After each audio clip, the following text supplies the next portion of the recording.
hoy tenemos el tema de presentación de antígeno.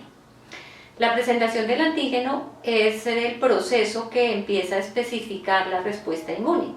En las clases anteriores vimos las generalidades, vimos los mecanismos inespecíficos y hoy comenzamos con la presentación de antígeno, que es el mecanismo específico de defensa. Eso quiere decir que hay una presentación específica dependiendo de la naturaleza antigénica y vamos a comenzar a ver las generalidades. En la presentación del antígeno son indispensables estos elementos. En primera instancia el antígeno, si no hay antígeno no tendríamos que presentar los macrófagos, los linfocitos T y el ganglio linfático. Por regla general, siempre los macrófagos son los que le van a presentar el antígeno a los linfocitos T. Y esa presentación del antígeno se hace siempre en el ganglio linfático más cercano a la puerta de entrada del antígeno. Eso quiere decir que si el antígeno entra por vía respiratoria, los ganglios en donde se van a presentar el antígeno serían los ganglios cervicales. Aquí tenemos un antígeno y de este antígeno no todo el antígeno es el que se va a presentar. Se va a presentar solamente el epitope, solamente la parte verdaderamente antigénica, la proteína que le sirve a ese antígeno para reproducirse. Por esa razón, si ustedes notan, estoy señalando aquí solamente una parte de este antígeno que es el que es verdaderamente antigénico. Cuando se va a presentar el antígeno, los macrófagos ingieren ese antígeno ingresa a través de una puerta de un receptor que hay en la membrana específico para ese antígeno, y una vez que ingresa, con el sistema enzimático que tienen los macrófagos, van a separarlo. Fíjense cómo aquí la palabra antígeno está separada por letras. Y lo que vamos a presentar, lo que van a presentar los macrófagos son exactamente este pedacito de antígeno que es el verdaderamente antigénico. Entonces, ¿qué pasa? El macrófago, cuando ha ingerido el antígeno y lo ha fragmentado en partes, sintetiza en su interior las moléculas del complejo mayor de histocompatibilidad.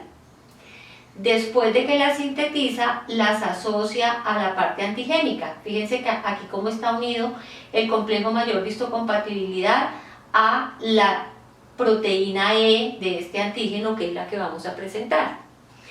Y luego la expresa en la superficie, nuevamente complejo mayor de histocompatibilidad, que en este caso es el clase 2, asociado a la parte antigénica que va a presentar, y se lo va a presentar siempre a un linfocito.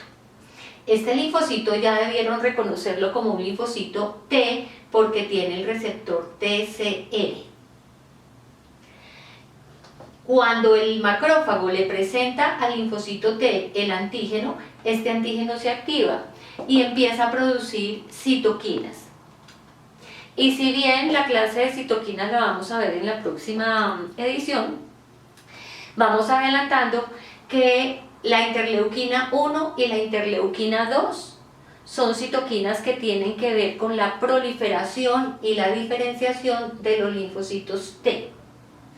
Mientras que la interleuquina 4 y la interleuquina 6 son citoquinas que tienen que ver con la proliferación y diferenciación de los linfocitos B, que son los que van a producir después anticuerpos. Y además de esta interacción entre el macrófago y el linfocito T, hay otras moléculas de coestimulación que van a facilitar la presentación del antígeno. En el linfocito T son las moléculas LFA1, el TCR, que ya lo vimos, y la molécula CD2, y por parte del macrófago, las moléculas de adhesión intracelular, por supuesto el complejo mayor de histocompatibilidad y la molécula LFA1. Fíjense cómo cada una de esas moléculas, tanto del T como del M, del macrófago, interactúan directamente.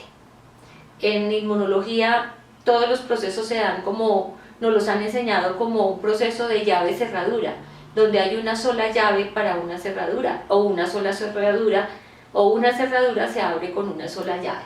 Entonces estas moléculas tienen que estar presentes en el proceso de presentación de antígeno. La presentación de antígeno es igual para todos los antígenos. La única particularidad es que ese antígeno se presenta en asocio al complejo mayor de histocompatibilidad clase 2 o en asocio al complejo mayor de histocompatibilidad clase 1, dependiendo de la naturaleza del antígeno. Vamos a dejar por ahora que en términos generales las bacterias siempre se presentan asociadas al complejo mayor de histocompatibilidad clase 2, mientras que los virus siempre se presentan asociados al complejo mayor de histocompatibilidad clase 1. Y con este detalle de la presentación del antígeno ya tenemos herramientas para poder ver en detalle cómo se hace una presentación de antígeno cuando el antígeno es de naturaleza bacteriana, agotando todas las instancias que hemos visto hasta ahora. Bueno, tenemos hoy como tema la inmunidad contra bacterias, y en esta inmunidad contra bacterias vamos a recoger todos los temas que hemos visto hasta el día de hoy. En primera instancia, y la dinámica que vamos a utilizar para ver las inmunidades específicas es que vamos a hacer un listado de los elementos del sistema inmune que participarían en esas respuestas específicas. Y para comenzar con la inmunidad con bacterias, pues necesariamente deben estar las bacterias.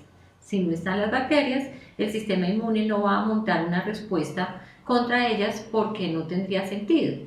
Ya les decía que el sistema inmune es un sistema operativo, práctico, sabio, oportuno y solamente va a activarse cuando es necesario activarse. De otra manera no va a gastar energía en algo que no le corresponde. Además de las bacterias debe estar el individuo para que esas bacterias puedan ejercer un proceso infeccioso en el individuo y de esa manera el sistema inmune de ese individuo se active con el ánimo de salvar ese proceso. Y dentro del individuo en primera instancia tendríamos las barreras naturales. Dentro de las barreras naturales se encuentran la piel y las mucosas. La piel tiene un efecto de barrera muy grande, además muy extenso, en todo el individuo. Y las mucosas también. Hablábamos en una clase anterior de la importancia de las secreciones y la cantidad de inmunoglobulina A que pueden tener las mucosas con el ánimo de neutralizar posibles agentes infecciosos de tipo viral que puedan ingresar. Hablábamos también de la saliva, que tiene muchísimas sustancias microbicidas. Y así cada sistema tiene unas barreras naturales y otras barreras anatómicas que le permiten defenderse de la agresión, principalmente infecciosa.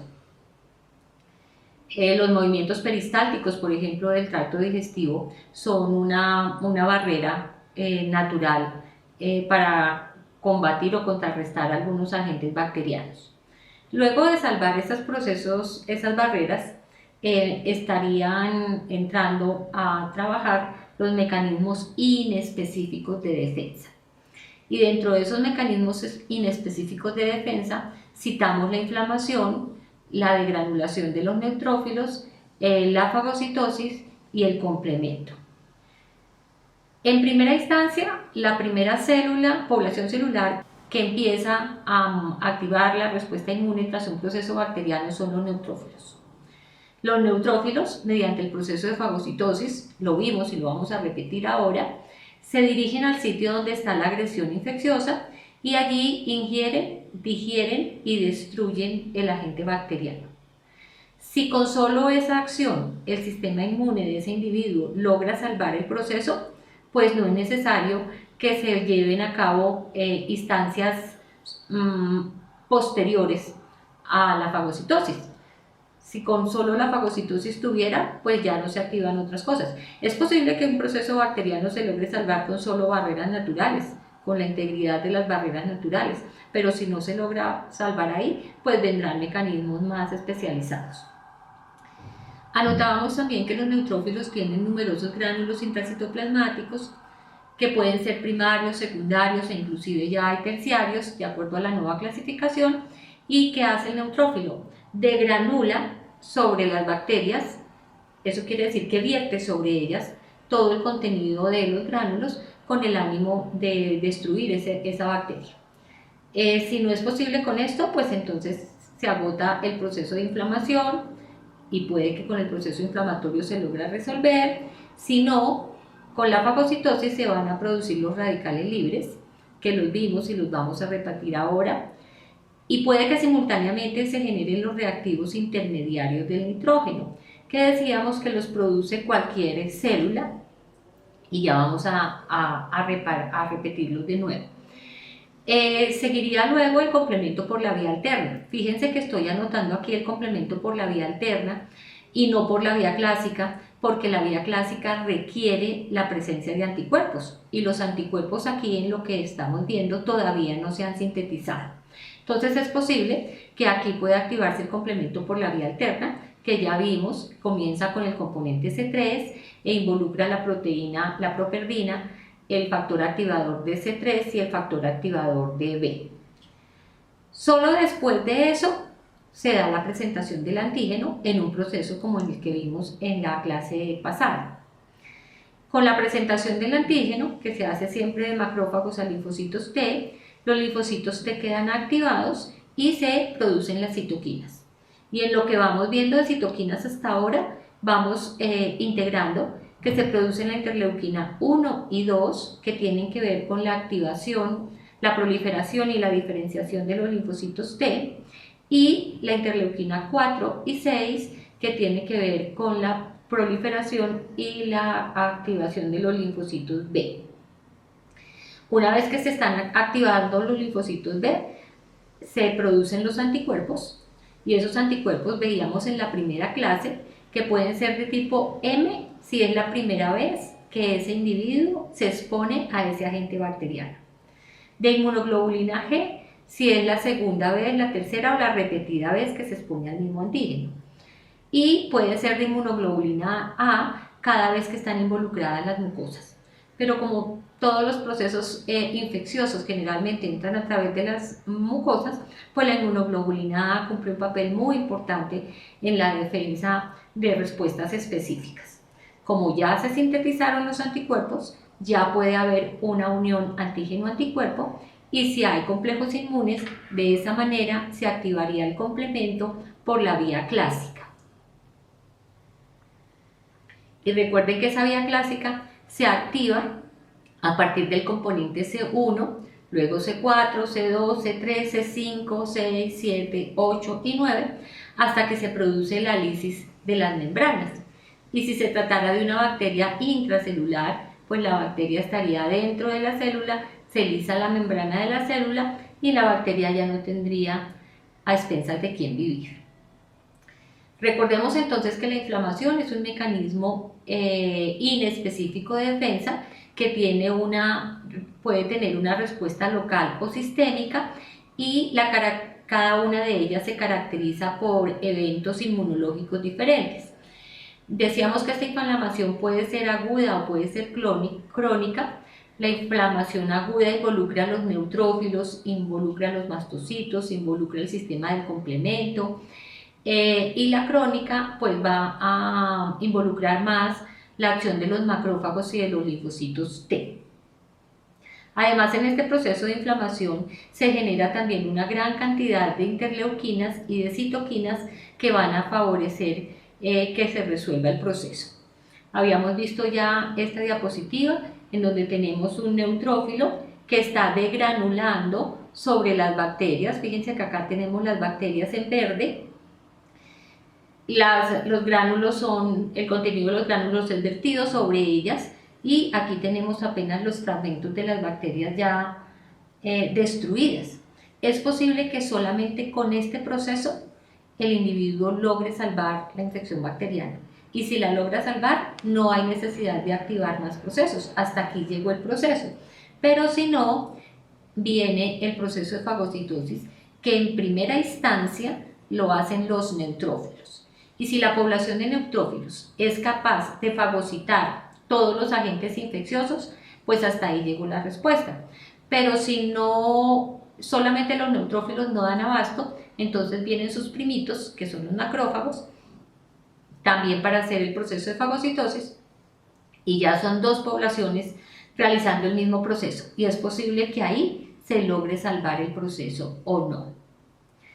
Recordemos que en el proceso de fagocitosis se producen los radicales libres, entre ellos tenemos el anión superóxido, el peróxido de hidrógeno, los radicales hidroxilos, ácidos hipocloroso, hipoyodoso, hipobromoso o las cloraminas.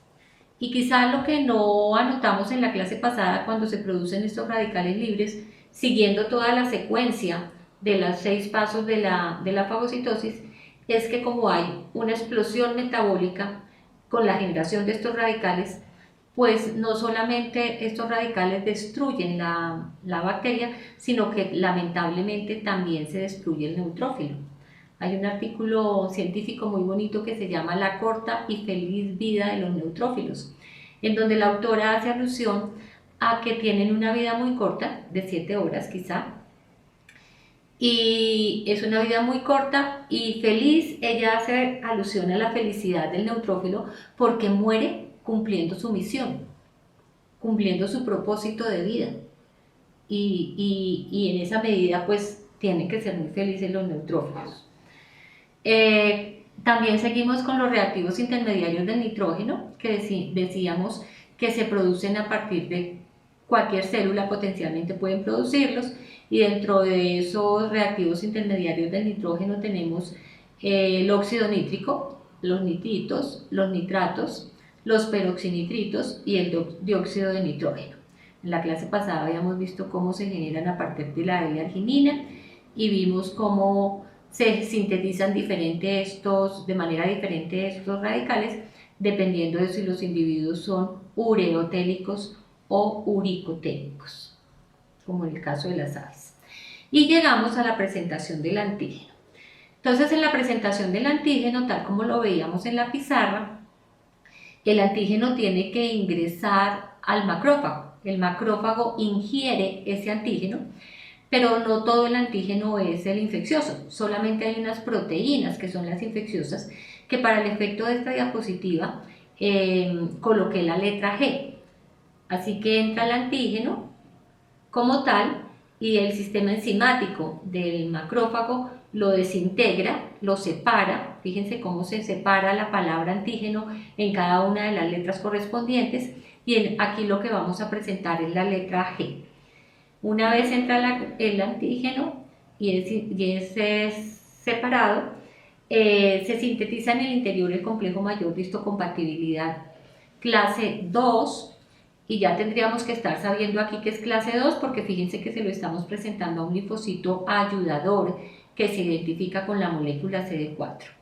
Una vez que se sintetiza esa molécula del complejo mayor de histocompatibilidad, se asocia aquí con la parte antigénica, luego la expresa en la superficie y se la va a presentar a un linfocito T ayudador, que se caracteriza porque expresa la molécula CD4. Una vez que se hace la presentación del antígeno, se producen interleuquina 1 y 2, que tienen que ver con la proliferación y diferenciación de los linfocitos T, y 4 y 6, que tienen que ver con la proliferación y la diferenciación de los linfocitos D, para que estos linfocitos D produzcan anticuerpos, posteriormente se transformen en células plasmáticas y estos anticuerpos puedan ser liberados para venir aquí a combatir a este antígeno. Y recuerden que esta presentación del antígeno se está haciendo, siempre se hace en el ganglio linfático más cercano a la puerta de entrada de ese antígeno. Y veamos cómo se hace la respuesta inmune contra brucela. Tenemos aquí las brucelas, que son ingeridas por la célula presentadora de antígeno, que la célula presentadora de antígeno por excelencia es el macrófago. Fíjense cómo aquí en el interior del macrófago tendría que sintetizarse el complejo mayor de histocompatibilidad clase 2, asociarse a esa parte antigénica de la brucela y después expresarla aquí para presentársela a un linfocito T ayudador que se caracteriza porque expresa la molécula CD4. Siempre las moléculas involucradas son el complejo mayor de histocompatibilidad 1 o 2, aquí estamos trabajando con 2, por parte del macrófago y el TCR por parte del linfocito T. Veíamos en la clase de presentación de antígeno que hay unas moléculas coestimuladoras y dentro de esas moléculas coestimuladoras vimos los ICAMs y la LFA y la molécula CD2. Hoy les presento otras, la molécula B7 por parte del macrófago y la molécula CD28 por parte del linfocito T. Recuerden que este es un linfocito ayudador. Eso quiere decir que ese linfocito ayudador puede transformarse en inflamatorio, en coadyuvante o en regulador. Si el ambiente donde se está haciendo la presentación del antígeno es muy rico en interleuquina 12, se van a producir numerosos linfocitos Th1 que tienen una capacidad inflamatoria. Y ese linfocito Th1, por el influjo del interferón gamma, va a estimular otros macrófagos para que esos macrófagos sigan ingiriendo y presentando antígeno.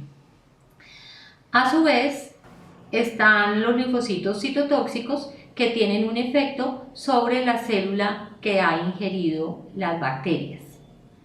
Pero estos linfocitos T también pueden ser coadyuvantes. Y el coadyuvante se diferencia del inflamatorio y del regulador por el tipo de citoquinas que produce.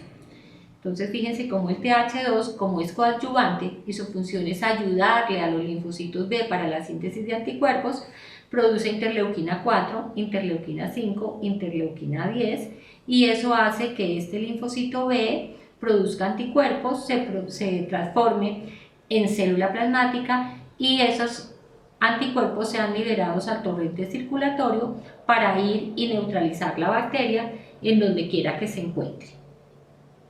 Y estos linfocitos Th3 que cumplen un factor regulador en algún momento deben parar la respuesta. Producen una serie de citoquinas, interleuquina 10 principalmente, y cuando hay una gran cantidad de interleuquina 10, el sistema sabe que debe empezar a parar la respuesta para que no termine siendo nociva para el huésped. A su vez, esta célula presentadora de antígeno, cuando está presentando, produce otra citoquina que se llama el factor de necrosis tumoral, que como su nombre lo indica, produce necrosis en las células. Así que si esta célula está invadida por una bacteria, este factor de necrosis tumoral va a tener una actividad de citotoxicidad por esta célula. Entonces fíjense que ya hemos visto varias estrategias contra las bacterias, desde las barreras, la degranulación de los neutrófilos, la fagocitosis, la producción de radicales libres, la producción de reactivos intermediarios del nitrógeno y la presentación del antígeno. Pero también el sistema inmune tiene algunas estrategias. Por ejemplo, cuando las bacterias son encapsuladas, tenemos aquí las bacterias encapsuladas, aquí tenemos el macrófago. Cuando las bacterias son encapsuladas, esa cápsula de las bacterias ofrece mucha resistencia para que el macrófago la pueda ingerir. Y yo creo que es que las cápsulas no deben ser muy palatables ni muy apetecibles para los macrófagos, no les deben saber muy bien. Así que la estrategia que utilizan los macrófagos, vamos a verla cómo es. Aquí está la molécula encapsulada, se generan anticuerpos contra esas bacterias encapsuladas, entonces el anticuerpo viene y se une a las bacterias. Los anticuerpos siempre se van a unir por los bracitos de la Y al antígeno. Esa es la función del anticuerpo, unirse al antígeno. Pero quiero que se fijen que aquí en la membrana del macrófago hay unos receptores y este receptor es el receptor para la porción Fc de la inmunoglobulina G. ¿Eso qué quiere decir? Que aquí lo único que puede venir a pegarse es la inmunoglobulina G por su porción Fc. Estos anticuerpos tienen dos partes constituyentes importantes. En la patica de la Y se encuentra la porción Fc y en los brazos de la Y se encuentran las porciones FAB, que son los sitios por donde se une el anticuerpo al antígeno, y en la porción Fc es el sitio por donde se une el complemento. De tal manera que el macrófago, cuando esta inmunoglobulina se une a su receptor, pero a su vez la bacteria está unida al anticuerpo, le queda tan fácil como sorber un pitillo y al sorber ya puede ingerir la bacteria encapsulada a través del anticuerpo. Sola no la puede hacer porque esa cápsula ofrece muchísima resistencia. Y aparte de eso, aquí están las bacterias encapsuladas, aquí están los anticuerpos. Como hay unión antígeno-anticuerpo y cada vez que hay unión antígeno-anticuerpo se activa el complemento, se activa el componente C1, C4, C2, C3, C5, C6, C7, C8, C9 y eso produce ¿qué? La lisis de las membranas. Eso quiere decir que se lisa esta cápsula, es como si se reblandeciera esa cápsula y esa cápsula reblandecida pues le quita posibilidad de vida a esas bacterias. En la inmunidad contra bacterias se involucra tanto la respuesta celular como la respuesta humoral, siendo principalmente de tipo celular. Todas las respuestas específicas involucran tanto la respuesta celular como humoral, pero dependiendo del agente infeccioso hay predominio de una de ellas. Por eso les decía que en la inmunidad contra bacterias están involucradas las dos respuestas, pero la más predominante es la respuesta celular a través de la fagocitosis. Entonces fíjense cómo aquí ya el macrófago tiene en su interior la bacteria, pero siempre la ingirió a través del anticuerpo. Y estos son unos mecanismos muy efectivos antibacterianos que tiene el individuo para combatir estos agentes infecciosos. Seguido a esto vamos a colocar un video de una de mis profesoras de inmunología donde muestra básicamente este tipo de respuesta a través de la síntesis de anticuerpos para hacer la fagocitosis. El sistema inmune tiene la posibilidad de salvar los procesos bacterianos porque es un sistema muy inteligente, oportuno, sabio, pero en algunas ocasiones puede verse cortico en salvar los procesos bacterianos por varias razones, porque puede ser que la carga de bacterias sobrepase la capacidad del sistema inmune, porque el individuo no tiene en óptimas condiciones su sistema inmune, porque es un individuo que no se alimenta bien, porque es un individuo que no se ejercita, es un individuo que no descansa lo necesario, es un individuo que no se nutre.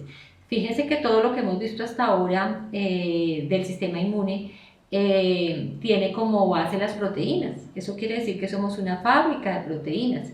Si no comemos adecuadamente y de una manera sana, pues no vamos a tener la cantidad de aminoácidos necesarios para ensamblar esas proteínas.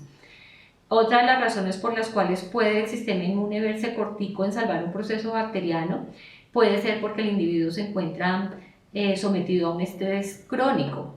Y ese estrés crónico, cuando veamos la parte correspondiente al estrés, vamos a ver cómo genera una serie de hormonas que van a disminuir la capacidad de respuesta del sistema inmune. Puede ser que ese individuo emocionalmente no sepa gestionar sus emociones y esa es una de las causas muy importantes asociadas a enfermedad. Actualmente se considera que el 85% de las patologías involucran un componente emocional. Y si es así, pues el individuo no tiene el recurso para poder mostrar toda su respuesta del sistema inmune. Entonces fíjense que son varios los factores que estarían involucrados en la capacidad de respuesta que tiene el sistema inmune, pero tiene la capacidad para hacerlo, tiene la potencialidad para hacerlo, solo que debemos darle las herramientas necesarias para que pueda sintetizar todos esos anticuerpos y para que pueda estar en óptimas condiciones. Gracias. ¿Cómo están todos? Vengan, los llevaremos de viaje por su cuerpo, visitaremos el sistema inmunológico, es decir, su sistema de defensa, y si tenemos suerte, incluso participaremos en una batalla inmunológica contra agentes invasores como las bacterias. Ya estamos dentro de la nave que nos llevará a nuestro recorrido. Tenemos que esperar nuestro turno para reducirnos, así como está ocurriendo con la nave que está delante de nosotros. No tengan miedo, es un proceso muy sencillo que no lleva ningún riesgo.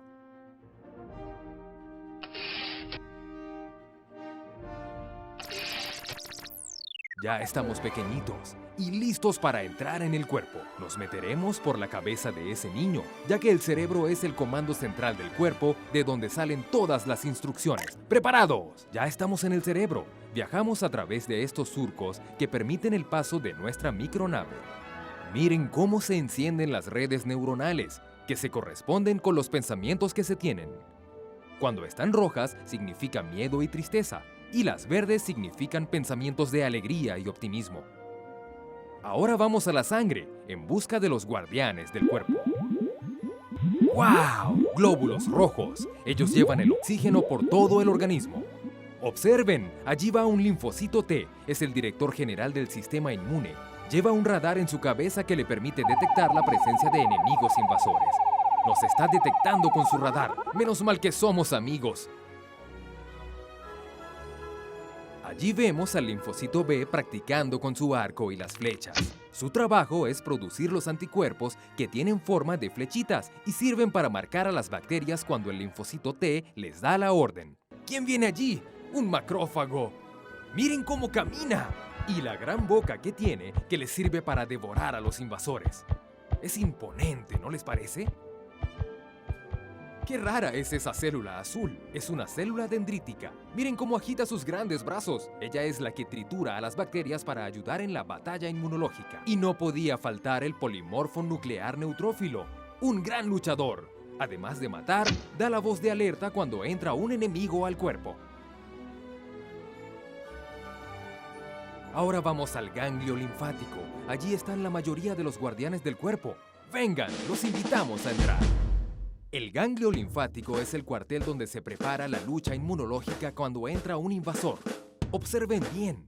En la entrada están las células dendríticas.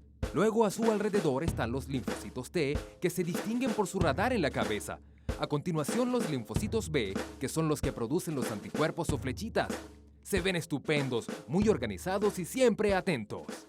¡Alerta! Algo está sucediendo. Recibimos una llamada urgente del cerebro. Parece que bacterias acaban de penetrar al cuerpo. ¡Qué suerte! Vamos a presenciar una batalla inmunológica. Este es el hipotálamo, que ya ha detectado un estado de alerta y está enviando información a través de esos resortes que son los neurotransmisores, los cuales, entre otras funciones, hacen que suba la temperatura del cuerpo, ya que a las bacterias no les gusta el calor. ¡Uy, qué calor! Además, las bacterias se están acercando a nosotros y nos atacan. Por el momento tendremos que activar unas descargas eléctricas para repelerlas. La batalla inmunológica ha comenzado. Las células dendríticas están devorando y triturando a las bacterias y con sus trozos en los tentáculos le están enviando información a los linfocitos T. Oh, ¿qué pasa? ¿El linfocito T se cayó? Qué raro, el hipotálamo le está enviando señales negativas. Puede ser que el niño tenga miedo o esté triste. El linfocito T apenas puede caminar, aunque parece que el ánimo del niño está mejorando. Y ahora el hipotálamo envía señales positivas. Esperemos que el linfocito T comience a recuperarse. ¡Qué bueno! El linfocito T está reaccionando y ahora se multiplica a una velocidad enorme. ¡Tenemos muchísimos! ¡Qué alegría! Con su transmisor le está enviando información a los linfocitos B para que se preparen. Bien, ya están marchando y comienzan a producir los anticuerpos y los están disparando contra las bacterias. Ahora comprendo. Parece que las flechas les indican a los macrófagos cuándo deben atacar y lo que deben destruir. Esos macrófagos sí son poderosos. Vean cómo devoran a las bacterias. Y los neutrófilos no se quedan atrás. Van derribando a todas las bacterias. Miren cómo pelean. No están dejando ni una sola viva. La respuesta inmune está ganando, porque cada vez hay menos bacterias. ¡Uf!